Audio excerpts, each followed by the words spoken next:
Another day, another vlog. Cleaning time as a helper in Malaysia nga lututan nga.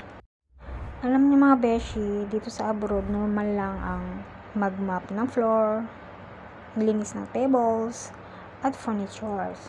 Minsan nakapagod pero sa totoo lang, may therapy din ang paglilinis. Kasi parang nililinis mo rin yung isip mo.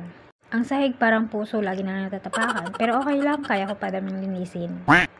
Etong table kahit gaano kadalas gamitan, basta alagaan, kumikinang pa rin. Sana all kahit ilang beses gamitin, hindi kumukupas ang value, char. So lipat tayo dito sa furniture guys. Ang furniture, minsan tumatagal yan, basta inalagaan. Gaya ng mga totoong tao, hindi basta-basta napapabayaan. Yung iba kasi pag gasgas ka na, iiwan ka na lang, char. Minsan habang naglilinis ako dito, napapaisip na lang ako, mas mabilis linisin ang mga tables kaysa linisin ang mga maling tao na dumumi sa buhay natin. Char! Ayan, malinis na ulit dito sa bahay ng amo ko guys. So, ayan, nakapagod pero fulfilling kasi kita mo agad ang resulta.